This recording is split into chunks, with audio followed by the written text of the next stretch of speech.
Many eons ago, the great landmass of the southern hemisphere, Oceania, separated from the principal landmass. The harsh environment, which has kept humans at bay, has protected invaluable ecosystems as well as helping to preserve some of the world's oldest forms of life.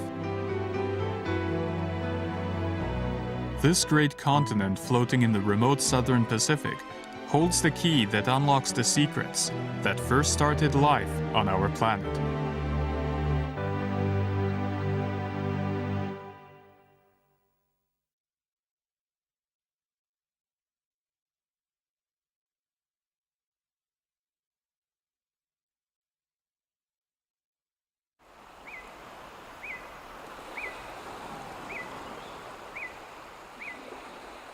South of the equator, a great coral reef spreads out some 2,000 kilometers off the northeast coast of Australia.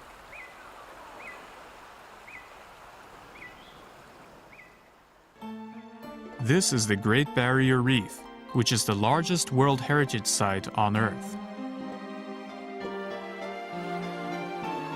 On what is a shallow continental shelf with water depths of only 20 to 30 meters, water temperatures are above 20 degrees Celsius throughout the year.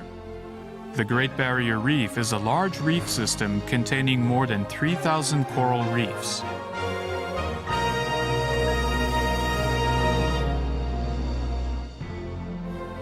Dotting the waters around the reefs are many atolls with white sand beaches.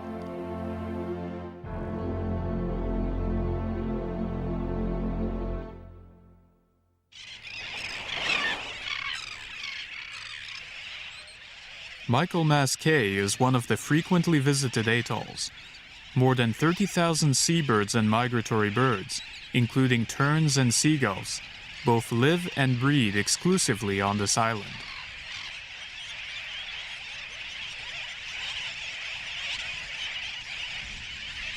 The Great Barrier Reef is an important refuge for birds as well as fish.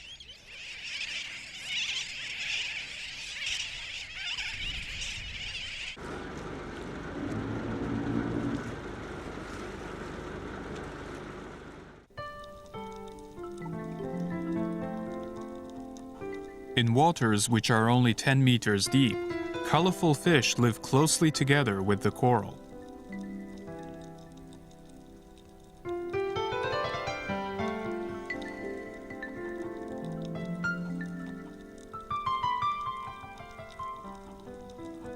Corals live in tropical waters located between 30 degrees north and 30 degrees south.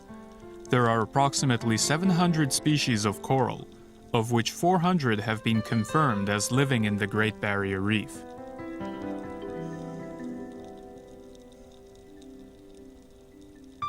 Corals are marine cnidarians, a phylum characterized by creatures with small poisonous tentacles, including sea anemones and jellyfish. Cnidarians are relatively simple creatures that eat plankton. They have bodies composed of a sac or polyp, a mouth, and tentacles. Coral differs from other cnidarians in two ways. First, they live symbiotically with small plants to obtain energy through photosynthesis. Second, corals form and then live inside hard calcareous skeletons. Polyps create their calcareous skeletons as they multiply, forming large groups which eventually form coral reefs. Every November, on the night of the full moon, a mysterious spectacle can be witnessed on the Great Barrier Reef.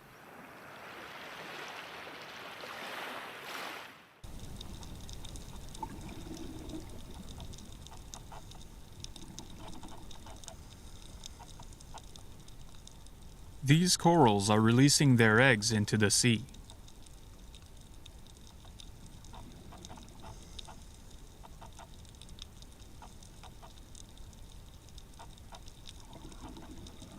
Each polyp releases a gamete bundle, approximately 2 millimeters in diameter, which contains both eggs and sperm.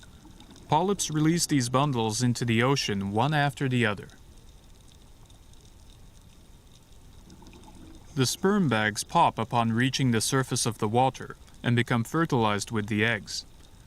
These fertilized eggs then form tiny coral larvae called planula. Planula will float in the water for about a week before adhering to a faraway rock, where they begin growing into a polyp.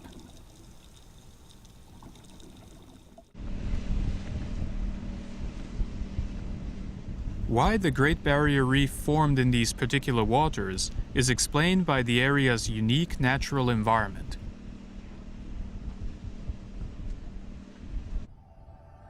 Tens of millions of years ago, submarine volcanoes erupted one after the other in the tropical waters near the equator, and the sea bottom was heaved up. It is thought that coral reefs began forming in the shallow waters there about 18 million years ago.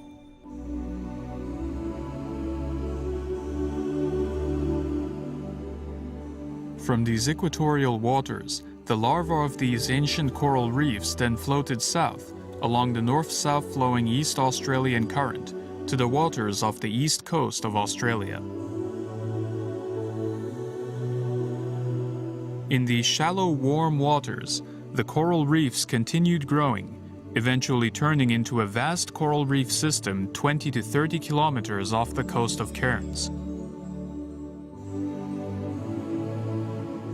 Some planula floated much further south along the current, forming reefs well off the coast.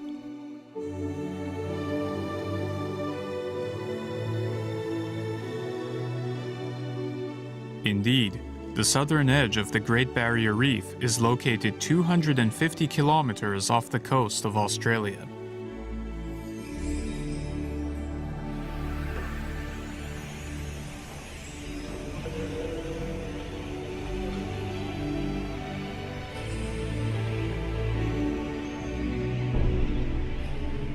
Spread off the coast like breakwater, the reef is called a barrier reef.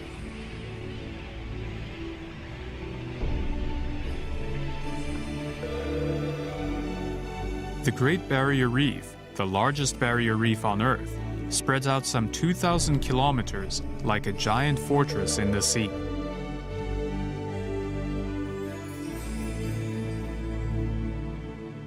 The calm waters within the barrier reef are protected from the winds and tall waves of the open ocean beyond the reef. In these well-protected waters, coral grows larger than in other places in the world.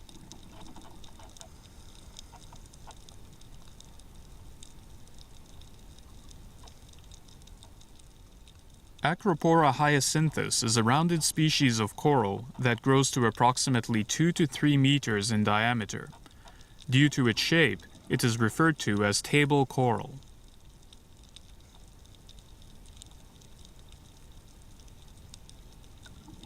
With long branches more than a dozen centimeters in length, Acropora nobilis, or staghorn coral, ranges for dozens of meters.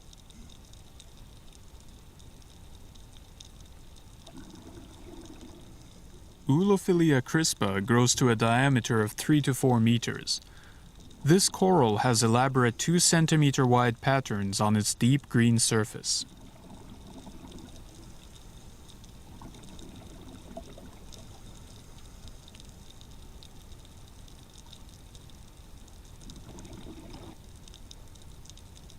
Acropora monticulosa sticks out its cone-shaped branches like fingers.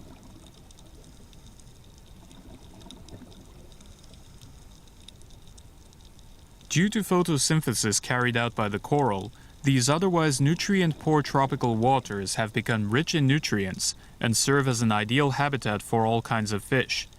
Indeed, today these waters here boast more than 1,500 species of fish, and the waters around the Great Barrier Reef are among the most ecologically diverse on Earth. The humphead wrasse, which is a species of parrotfish, grows as large as 2 meters in length. Due to its large protruding head hump, which is thought to resemble Napoleon's famous hat, as well as for its dignified air, the fish is also known as a Napoleon fish.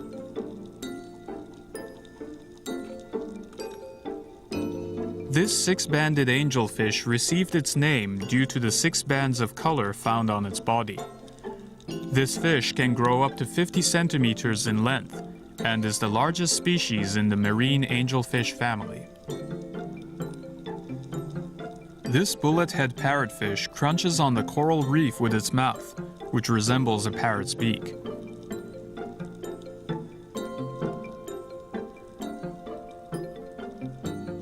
Fish inhabiting coral reefs tend to have colorful and elaborate patterns, like this butterfly fish.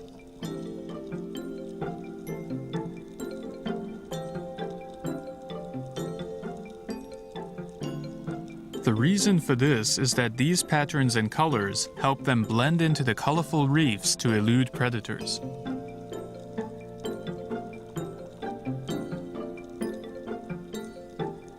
In addition to the hard corals, the Great Barrier Reef also has many soft corals and sea anemone, which are also part of the Cnidarian family. There are also fish that live right within the sea anemone.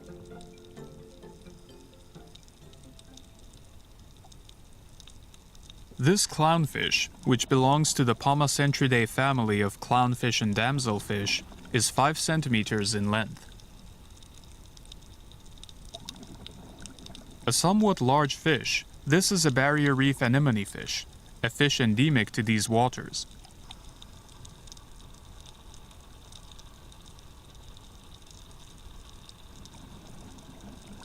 There is a great variety of color and shape, even amongst fish in the same family.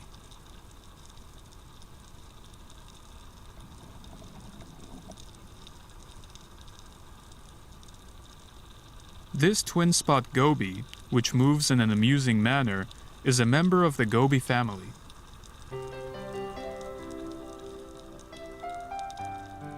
The giant moray can grow up to 2 meters in length and inhabits crevices, or cracks, in the coral reef.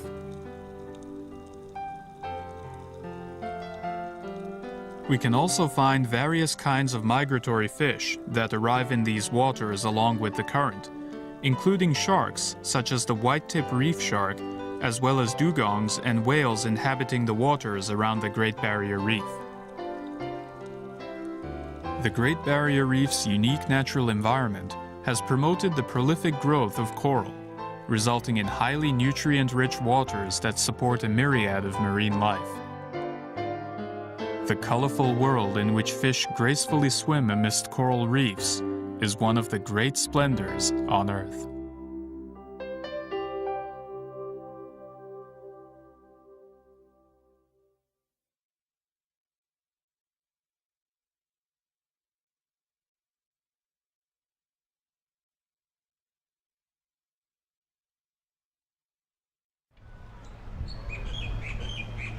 Cairns, which is located on the northeast coast of Australia, is the gateway to the Great Barrier Reef and sees some 800,000 tourists a year.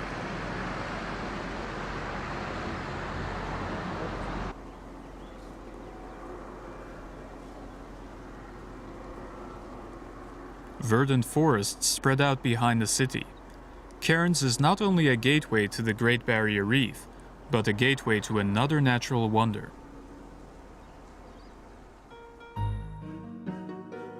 Occupying an area of 8,944 square kilometers, the wet tropics of Queensland is a tropical rainforest that spreads 450 kilometers down the northeastern coast of Australia.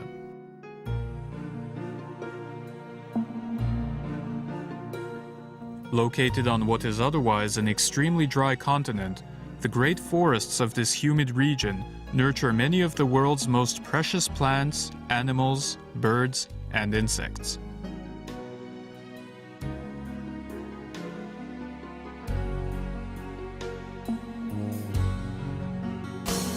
Rainforests were able to survive in this extremely dry land as a result of volcanic activities, which continued up till approximately 10,000 years ago. This resulted in the formation of numerous mountains.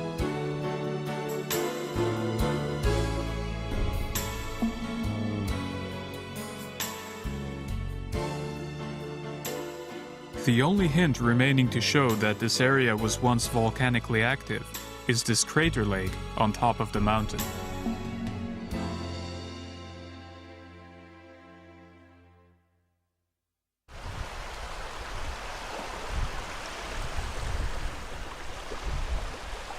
This entire area is influenced by moist air that has been warmed at the equator and blows in from the ocean year-round.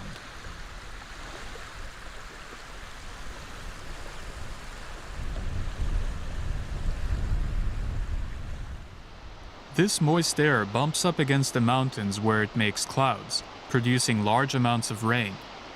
The region has an annual rainfall of up to 4,000 millimeters in some areas.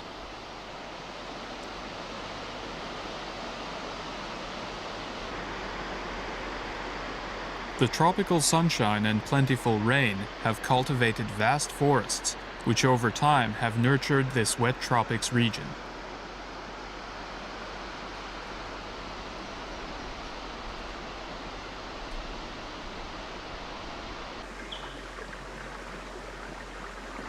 Wet tropics are defined as an area which has a year-round temperature of more than 18 degrees Celsius, as well as a high level of humidity.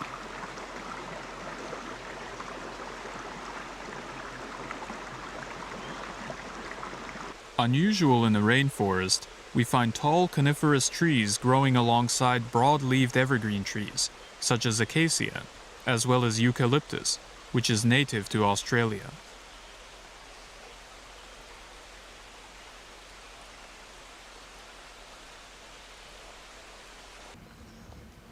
Kauri trees are huge coniferous trees which attain trunk circumferences of 6 meters and heights of 50 meters.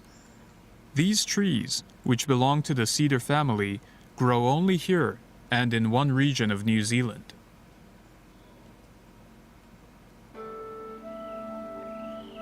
The trees in the rainforest grow most of their branches and leaves on the upper parts of their trunks. Because they look like they are wearing crowns made of leaves, this growth is called a tree crown. In order to gain as much sunlight as possible, tree crowns have grown one against the other, forming the forest canopy. While the tree crowns provide nests for birds and insects, they also prevent the soil around the tree from being washed away by keeping rain from falling directly on the ground under the tree. The rainforest floor soil, which was originally volcanic, is shallow and nutrient-poor. In order to absorb what little nutrients are available in the shallow soil, the trees have adapted very large roots, called buttress roots, which spread outward around the tree. The buttress roots also help prevent the soil from being washed away by rain.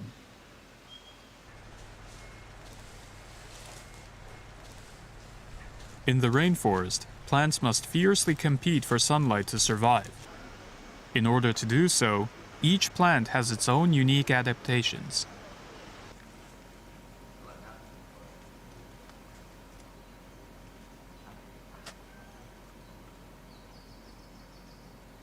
King fern have grown in these forests for some 300 million years.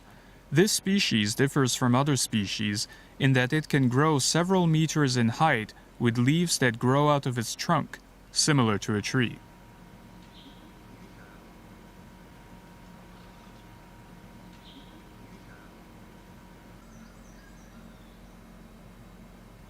This is a climbing palm, which grows by entangling itself with other trees, like ivy.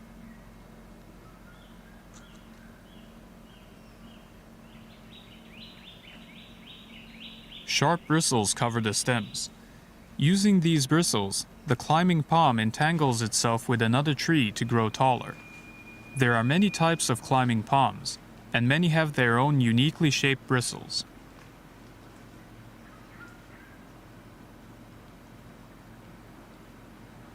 Since people often get tangled up in these bristles when they are out taking a bushwalk, the tree is called a wait-a-while. This is because if you get caught in one, it will take a while to untangle yourself.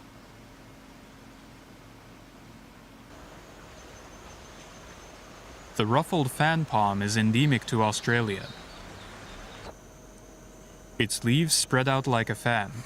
Growing up to 20 meters in height, the ruffled fan palm is one of the trees that represent the rainforests of Queensland.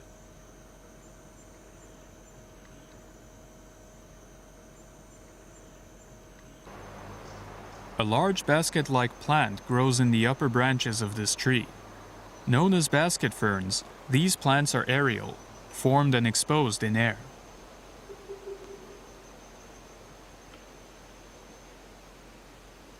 The spores, blown by the wind, attach to a tree where they grow, collecting rainwater in its leaves and obtaining nutrients from various sources, including bird droppings. Some of the largest basket ferns in the forest grow to 2 meters in diameter. Strangler figs are also aerial plants whose seeds are distributed in the feces of various small animals that eat its fruit. These seeds then germinate on the tops of other trees in the forest.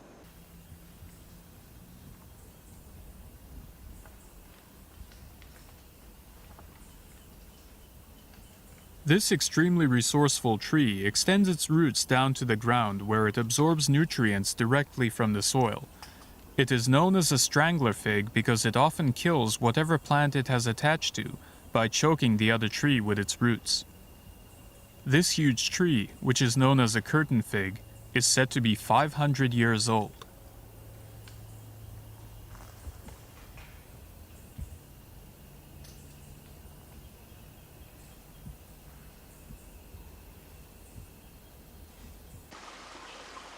With its conifers and broadleaf trees, this rainforest nurtures a wide variety of animals.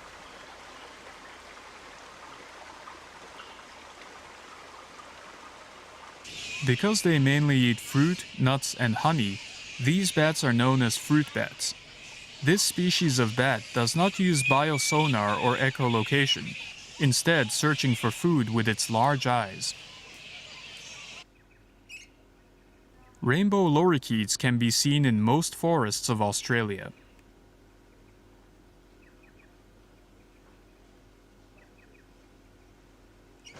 This 1-meter-tall flightless bird is called the southern cassowary.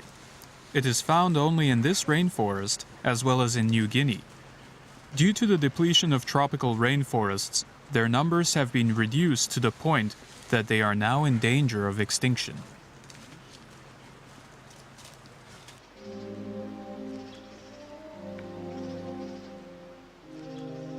In addition to rainforests, there is a lava plateau called Granite Gorge, which has retained the same appearance over time. Basking in the sun are Mariba rock wallabies, which are small marsupials endemic to the area. Their diet mainly consists of eucalyptus leaves.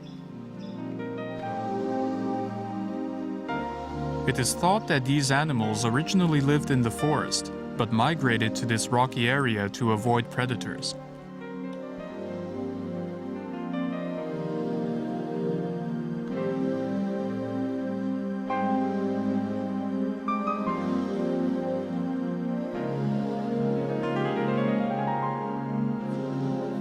The ecologically rich rainforest is alive with animals even at night. This possum, measuring 30 centimeters long, is looking for fruit and nuts between the trees in the dark night. Their numbers have been increasing due to their omnivorous nature.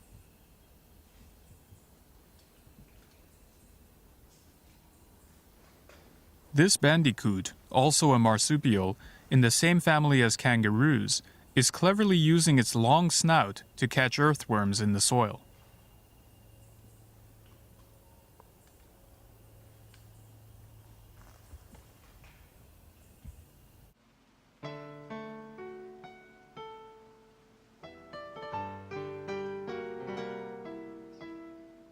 The wet tropics of Queensland is the world's most ancient rainforest that accounts for only 0.1% of the vast continent of Australia.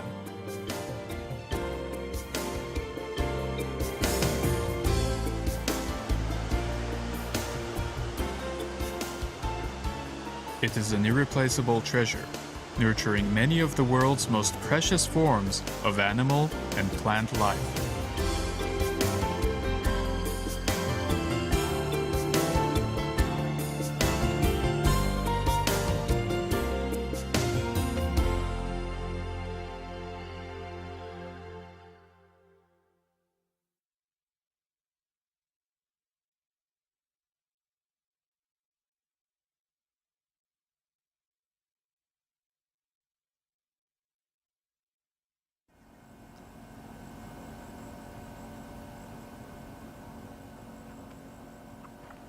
Located approximately 450 kilometers southwest of the city of Darwin, in the northwestern part of Australia, is the Kimberley region. This is Australia's last frontier.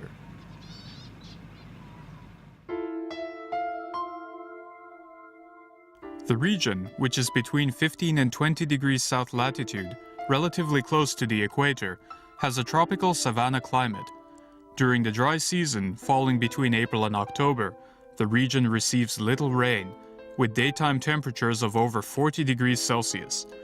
During the rainy season, which falls between November and March, the region receives as much as 700 millimeters of rain.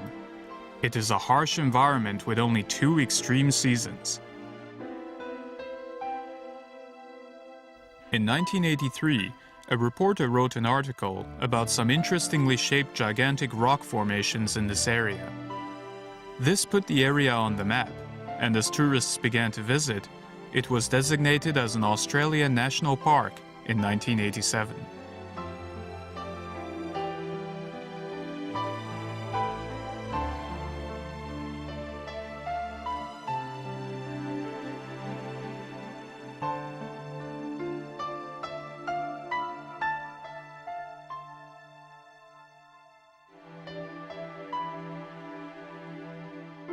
Geologists also turned their attention to the landscape, and their research uncovered some important and unique results for science, for both the makeup and formation process of these rocky domes, which then resulted in the area being designated as a UNESCO World Heritage Site in 2003.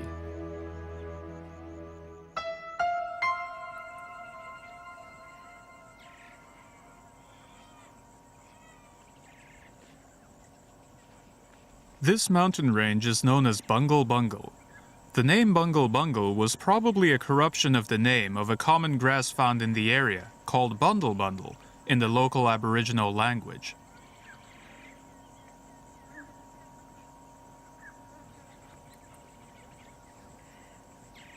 The rocky domes of the Bungle Bungle Range are approximately 200 meters tall.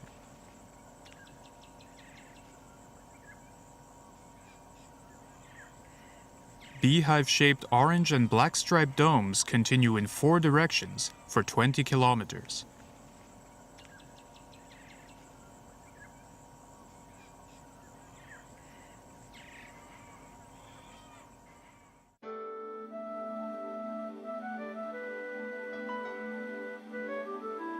The formation of the Bungle Bungle Range dates back in time by approximately 360 million years.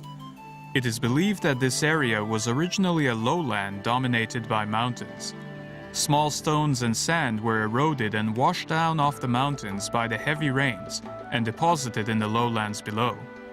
Over time, these stone and sand deposits grew larger, forming a thick layer.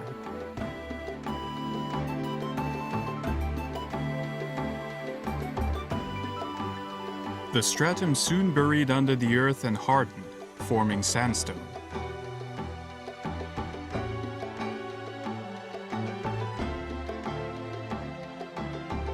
This sandstone stratum later experienced geological uplift and was thrust back up to the surface, where it underwent repeated erosion from heavy rains, winds, and swollen rivers, which resulted in the uniquely shaped Bungle Bungles.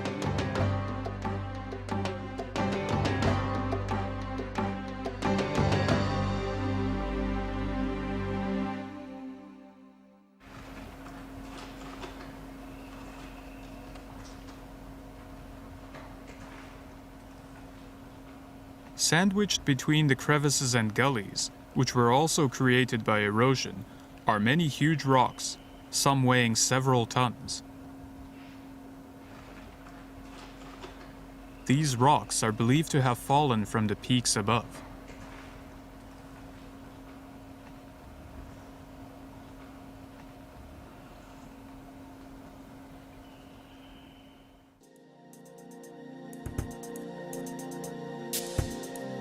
Moving downstream along the dry riverbed, the appearance of the Bungle Bungles begins to greatly change.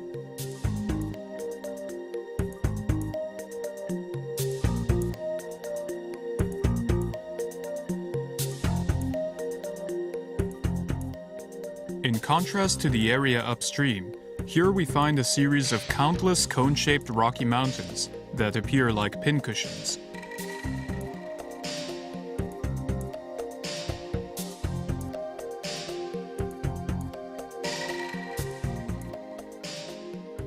This landscape was formed due to a greater proportion of sand and small rocks being washed downstream, where it formed particularly soft and fragile bedrock.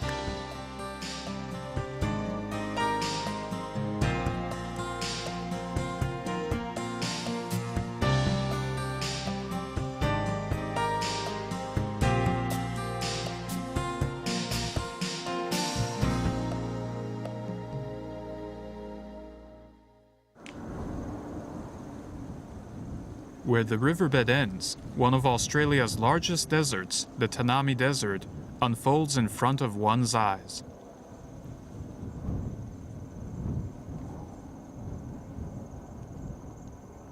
In addition to the extensive erosion caused by plentiful rain, the hot winds blown in from the desert are also thought to have played a part in carving out these round domes.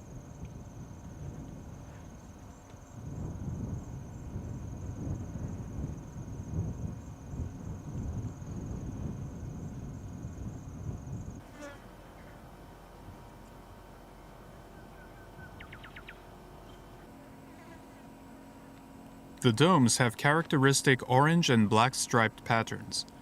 These tree ring-like bands were created by slight differences in the strata's mineral content, the effects of oxygen in the air, tropical sunlight, and a primitive form of bacteria.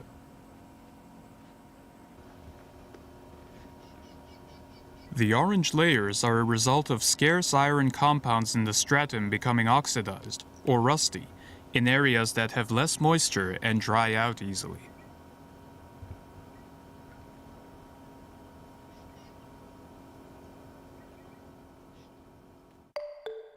Interestingly, the sandstone stratum has alternating layers of varying densities of moist and dry layers, every 10 centimeters or so. These different layers are a result of location and the age of each stratum. The black bands are the moisture-rich layers that are not prone to becoming dried out. In these wet layers, cyanobacteria, a bacteria that performs photosynthesis, quickly multiplied on the surface of the rock, where their repeated dividing and multiplying formed large colonies.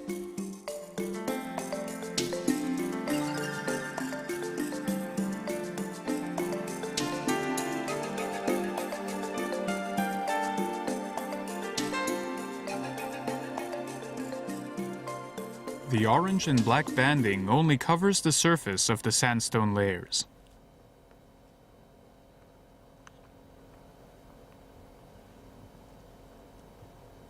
When one examines cracked or broken spots in the rock, the layers can only be found several centimeters below the surface.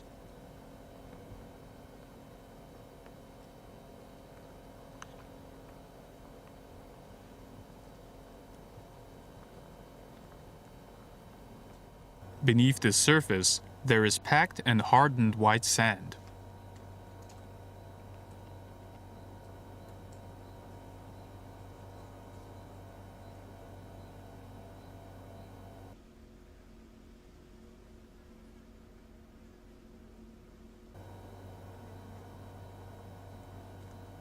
Through repeated deposits, geological uplifts, and erosion, the Bungle Bungle Mountains took their current form approximately 20 million years ago.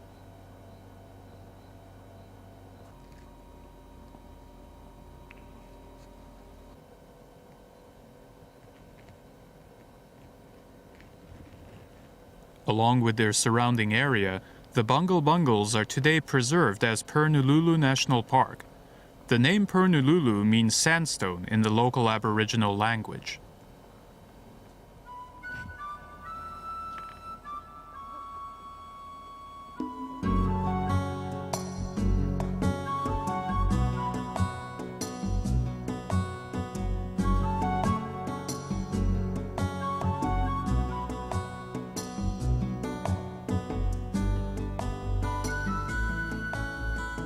Scientific studies on the Bungle Bungle Range began only 20 years ago. Already, though, the area is recognized as being as geologically and geomorphologically significant as Australia's Uluru, also known as Ayers Rock, and the Grand Canyon in the United States. Scientific studies on the flora and fauna of the area are currently being carried out.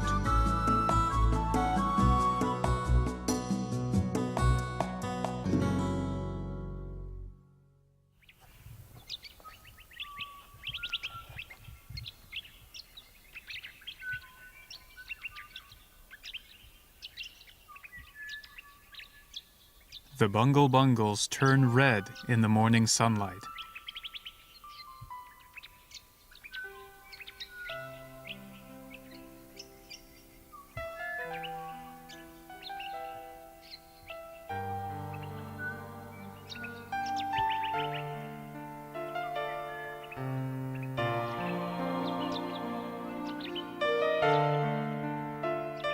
The gradual accumulation of sand and stones in the soil, along with the unique natural environment of the area, worked over some 360 million years to create these truly spectacular orange and black sandstone formations. The Bungle Bungle Range World Heritage Site tells within its rocks the lost history of the great land of Australia.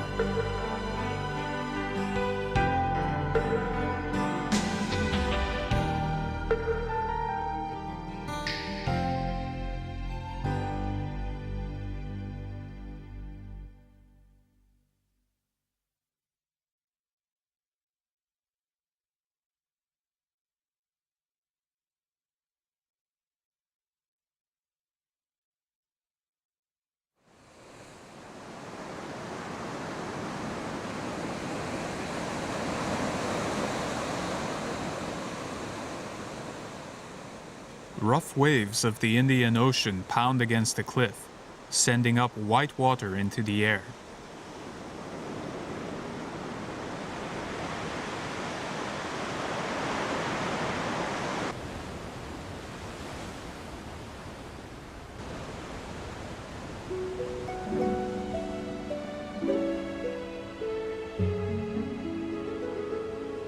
The Zuiddorp Cliffs, located in the central part of the western coast of Australia, protrude out towards the sea.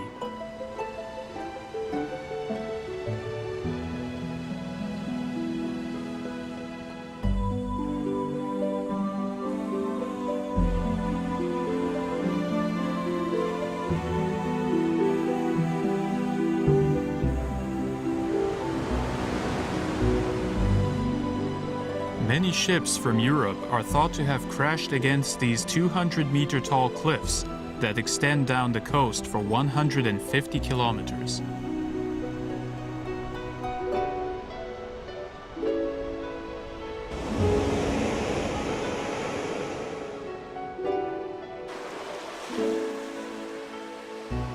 These cliffs, which were the bane of ships, function as a breakwater separating inlets and peninsulas from the open sea. In contrast to the rough waters of the Indian Ocean, the waters within the Great Bay, known as Shark Bay, are very calm. Inhabiting this great bay are many unique flora and fauna, including primitive creatures that tell the story of the Earth's history.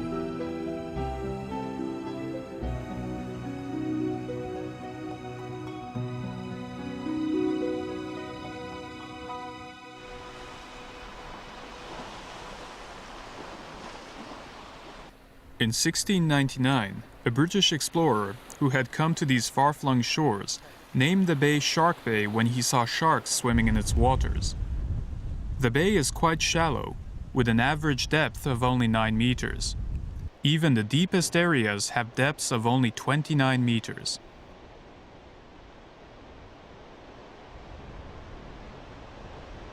A species of marine mammal, dolphins, swim freely between the shallow bay and the Indian Ocean.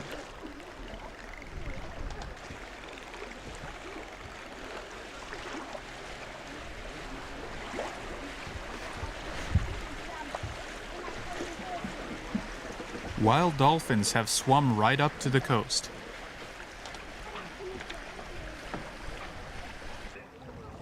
There is a group of wild dolphins living in the waters around Monkey Maya that are thought to have made these waters their home, after the local fishermen began throwing fish to them some 30 years ago.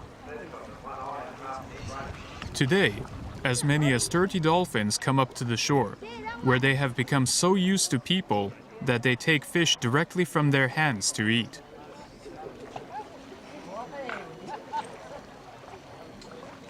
This type of human interaction with wild dolphins is hard to find in many other places on Earth.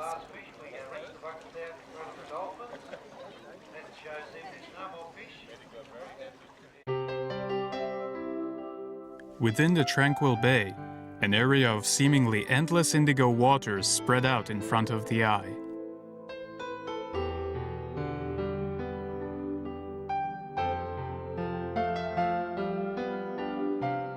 Exposed to plenty of sunlight in the shallow waters of the bay, seaweed grows plentifully.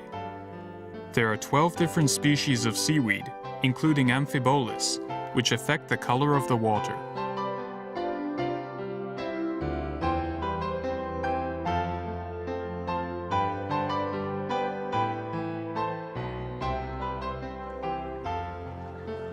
Almost twice as large as Tokyo, with an area of approximately 4,000 square kilometers, these are the world's largest seagrass meadows.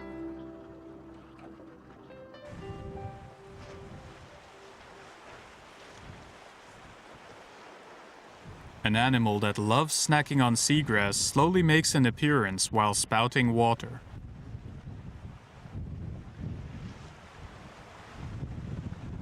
This marine animal is a dugong, a creature which is said to have been the inspiration for mermaids. Dugongs, which grow up to 3 meters in length and 400 kilograms in weight, eat about 40 kilograms of seagrass a day.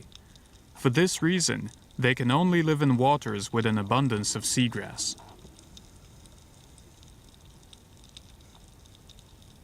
Since they graze on the plant's soft leaves by tearing them off their hard stems, the dugongs leave a path of grazed leaves in their wake.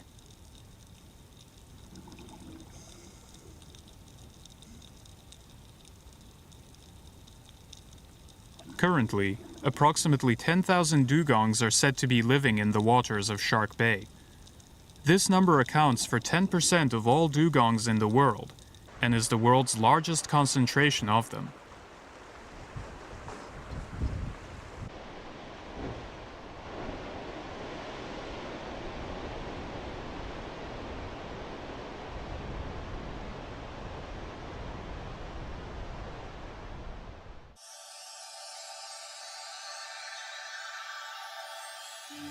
Shark Bay is located in a subtropical region and has a moderate climate throughout the year. In the summer, however, there are hot, dry days with temperatures exceeding 35 degrees Celsius. It is also not unusual for water temperatures to reach over 25 degrees Celsius. These high temperatures cause massive seawater evaporation, and since the bay is extremely shallow, the salinity also greatly increases at this time of the year.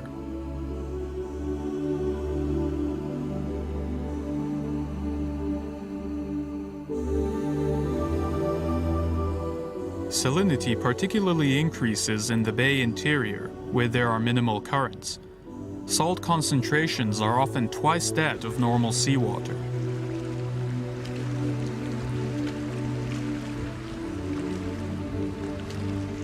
Most shells, let alone fish, are unable to live in such salty waters. However, these waters are able to support the existence of other quite rare life forms.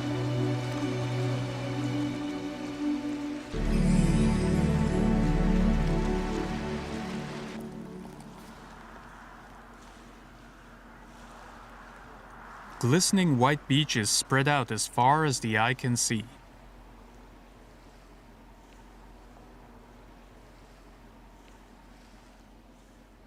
Looking closely, we find that this beach is not sand, but rather is made of billions of tiny cockle shells. These cockle shells are the shells of the carded cockle, a type of clam which is able to live in very salty seas. These shells are what gave the beach its name of Shell Beach. The shells have been accumulating here for the past 4,000 years, creating a white beach which is 7 or 8 meters deep and 110 kilometers long.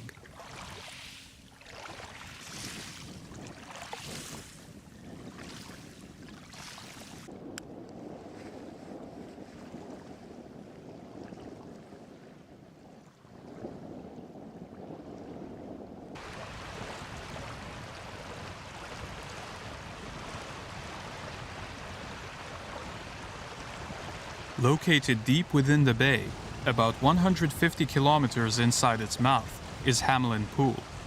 At the water's edge, we find black stones covering the beach. These 50 to 60 centimeter long stones are stromatolites. Known as living fossils, they are what made Shark Bay famous throughout the world. Stromatolites are rock-like formations created by primitive microorganisms 50 million years ago. 1 year on Earth was equivalent to 435 days. It is not totally clear why stromatolites have been able to survive in Shark Bay to this day. However, we do know that the bay environment, with its high concentration of salt, supports the existence of these stromatolites and closely resembles what the Earth's environment was like 2 billion years ago.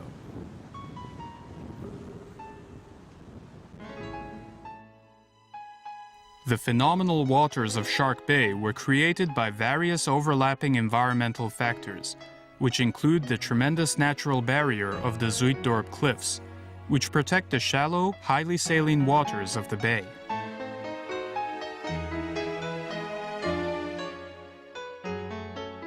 Shark Bay is a natural treasure which reflects in its blue waters both the Earth's history and the process of evolution.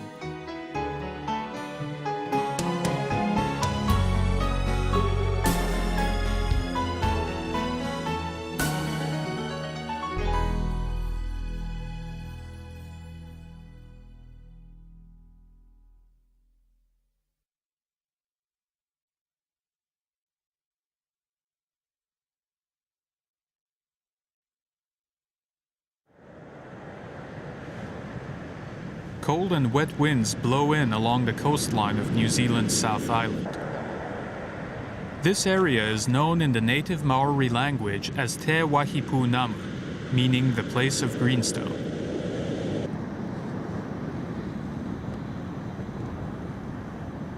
Centering around the Southern Alps, which extend down the middle of South Island, this World Heritage Site boasts an area of 26,000 square kilometers.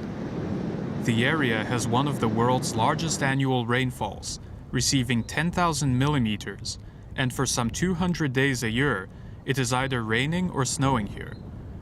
The wet and severe climate has helped ensure the survival of this pristine wilderness to this day.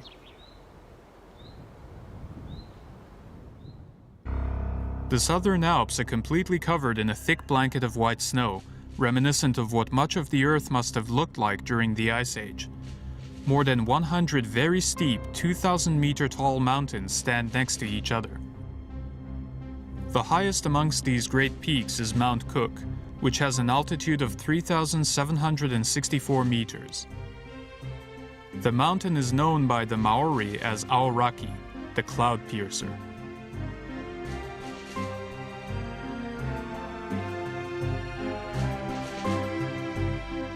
These great mountains were formed as a result of the repeated collision of Pacific and Australian tectonic plates.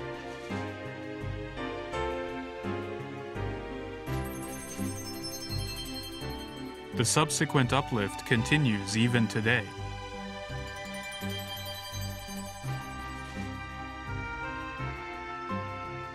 These mountains are indeed becoming taller by several meters annually. However, large snowfalls which turn into ice erode the mountaintops.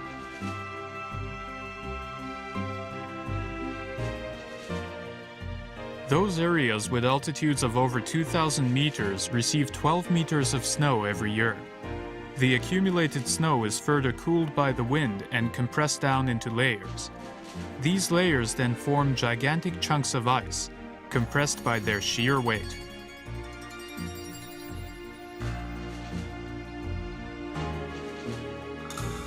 Taking on a belt-like form, the ice begins moving down the mountains. They have turned into glaciers.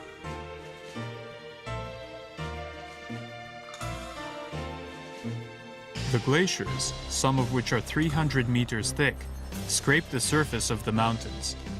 This erosion not only slows down the rising of the mountains, but it has also carved out what is a truly unique and stunning natural landscape.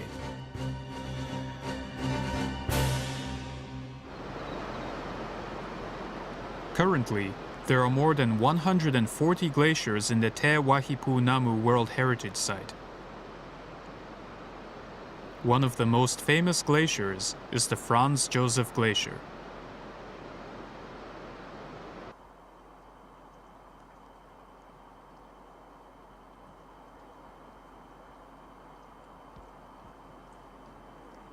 The glacier has a variety of shapes and views, and together with a guide, one can walk right on the surface of the glacier.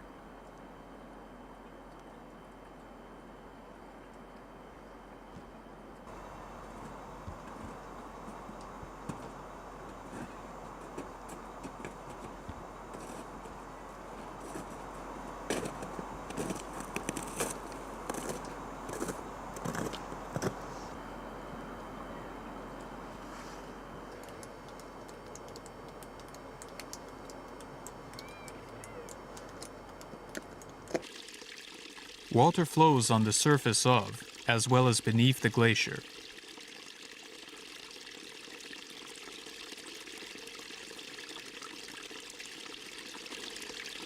Even today, both gravity and the tremendous power of water propel this glacier from dozens of centimeters to 2 meters a day.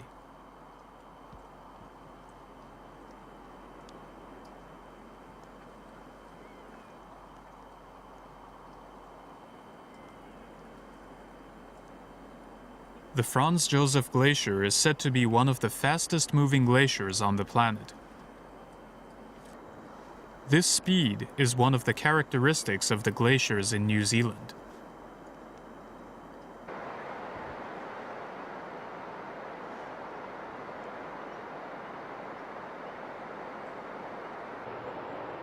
At the foot of many of the mountains, we find valleys called U-shaped valleys. These valleys were carved out by deep glaciers which scraped away the mountains.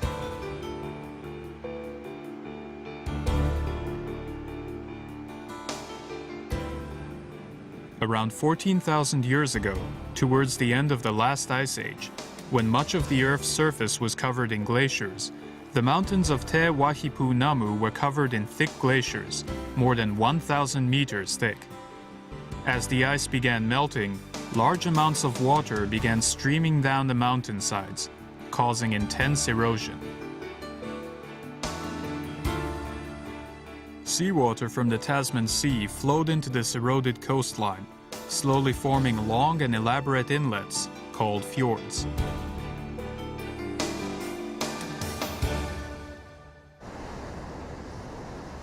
New Zealand's most famous fjord is the Fjord of Milford Sound.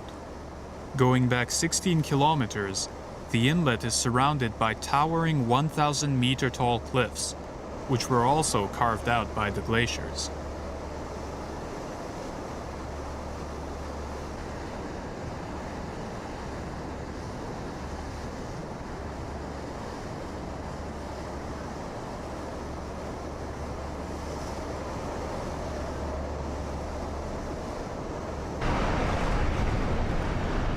The large quantity of snowmelt and glacier runoff pours into the sea in the form of many waterfalls.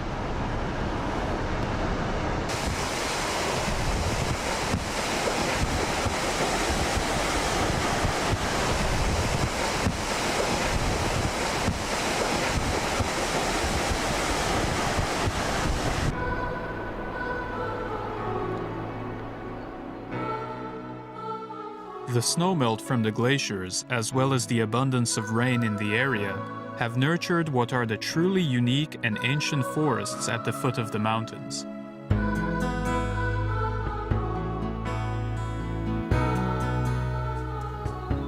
New Zealand used to be part of the same continent, along with India and Australia. However, it was separated from the continent by the movement of tectonic plates approximately 80 million years ago. During this time, New Zealand became completely isolated, and this isolation resulted in the preservation of the ancient forests.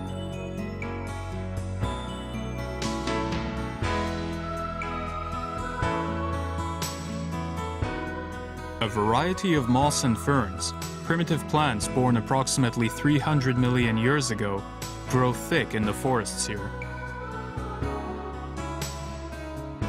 These plants were able to survive the Ice Age and have slowly continued adapting to their environment.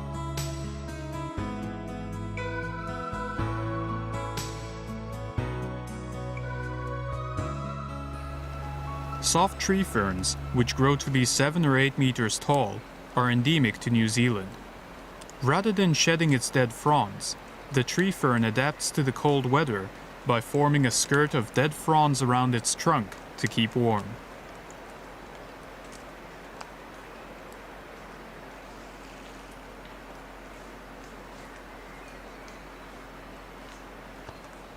Today, the forests of Te Wahipu Namu are a precious storehouse of approximately 200 species of fern.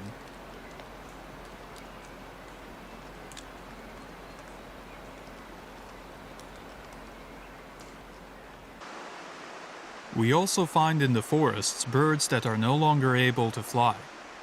In this isolated habitat with no mammalian predators, birds have been able to easily attain food, and therefore had no need to fly.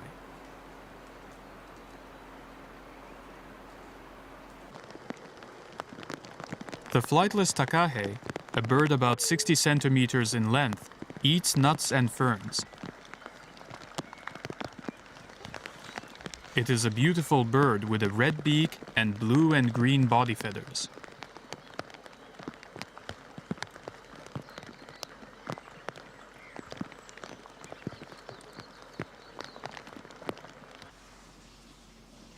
Kiwi, which are also flightless birds, is the national bird of New Zealand. The kiwi is the only bird that has a nasal passage at the tip of its beak. A nocturnal animal, when night falls, the kiwi starts looking for its favorite snack of earthworms by cleverly using its beak.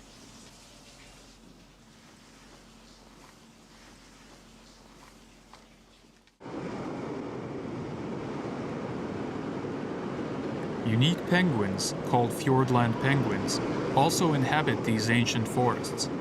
Here they make their nests in the same place every year, laying their eggs and raising their chicks.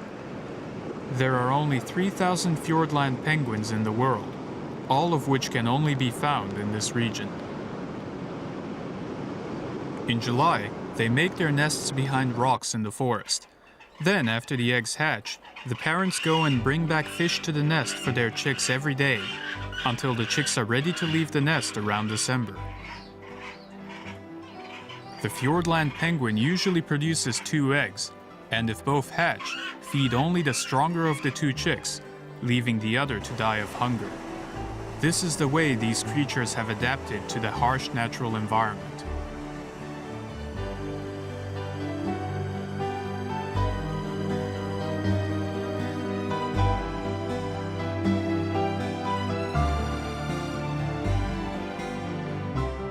With its glacier-covered mountains and ancient forests and lakes, the pristine nature of Te Wahipu Namu, a place mostly inaccessible to humans even today, is a land that gives us a glimpse of what our Earth was like 100 million years ago.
Each polyp releases a gamete bundle, approximately 2 millimeters in diameter, which contains both eggs and sperm. Polyps release these bundles into the ocean one after the other. The sperm bags pop upon reaching the surface of the water and become fertilized with the eggs. These fertilized eggs then form tiny coral larvae called planula. Planula will float in the water for about a week before adhering to a faraway rock, where they begin growing into a polyp.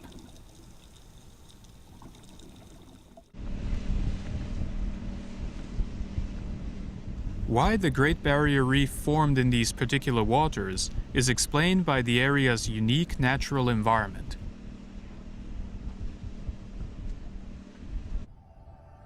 Tens of millions of years ago, submarine volcanoes erupted one after the other in the tropical waters near the equator, and the sea bottom was heaved up.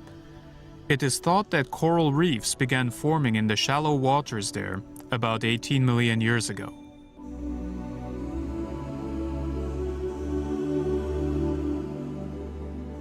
From these equatorial waters, the larvae of these ancient coral reefs then floated south along the north-south flowing East Australian Current to the waters off the east coast of Australia.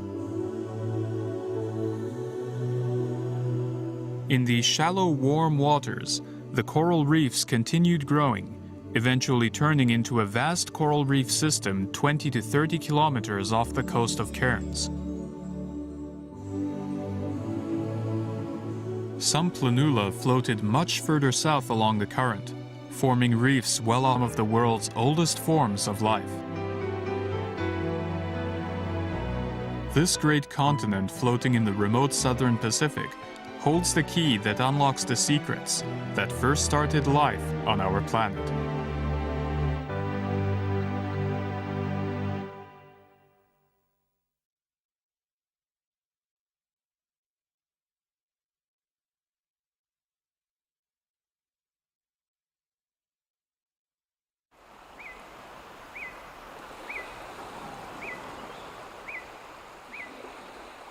South of the equator, a great coral reef spreads out some 2,000 kilometers off the northeast coast of Australia.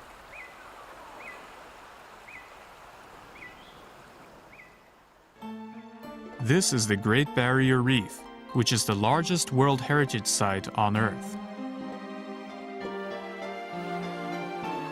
On what is a shallow continental shelf with water depths of only 20 to 30 meters, water temperatures are above 20 degrees Celsius throughout the year.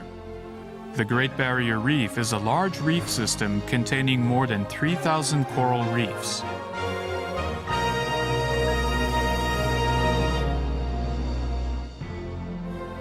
Dotting the waters around the reefs are many atolls with white sand beaches.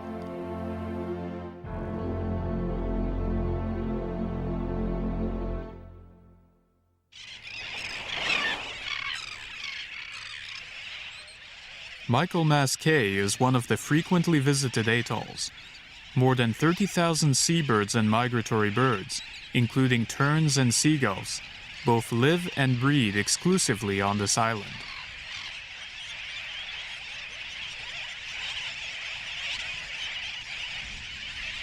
The Great Barrier Reef is an important refuge for birds.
Many eons ago, the great landmass of the southern hemisphere, Oceania, separated from the principal landmass.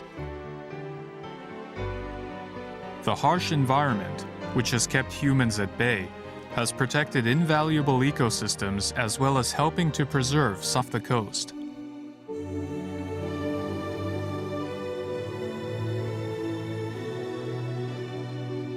Indeed, the southern edge of the Great Barrier Reef is located 250 kilometers off the coast of Australia.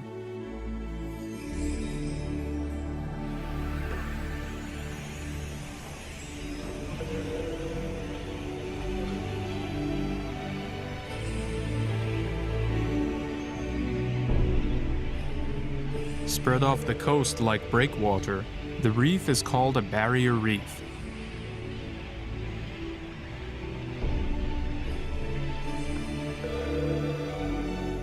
The Great Barrier Reef, the largest barrier reef on Earth, spreads out some 2,000 kilometers like a giant fortress in the sea.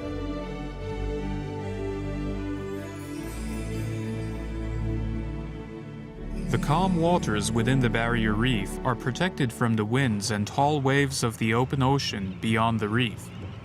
In these well-protected waters, coral grows larger than in other places in the world.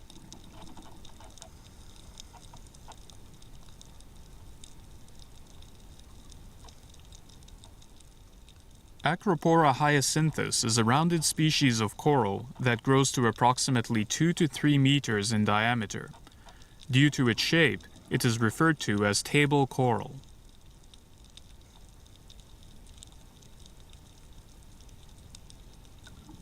With long branches more than a dozen centimeters in length, Acropora nobilis, or staghorn coral, ranges for dozens of meters.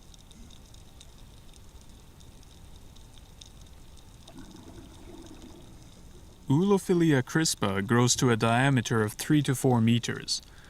This coral has elaborate 2 centimeter wide patterns on its as well as fish.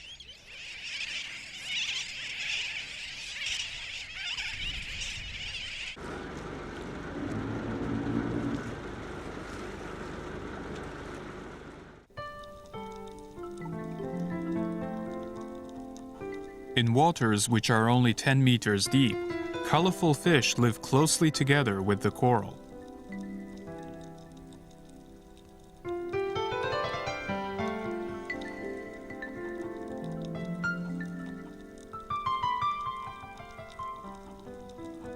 Corals live in tropical waters located between 30 degrees north and 30 degrees south. There are approximately 700 species of coral, of which 400 have been confirmed as living in the Great Barrier Reef.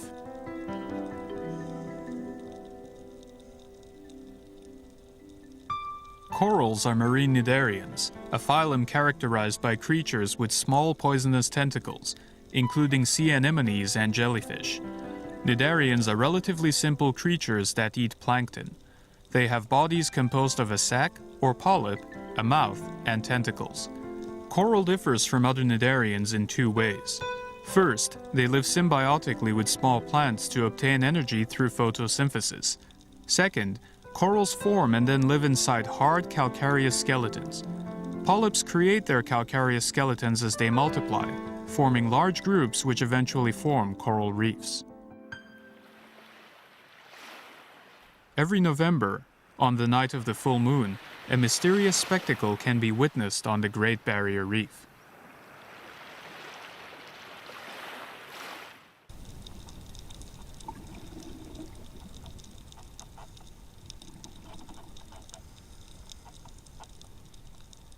These corals are releasing their eggs into the sea.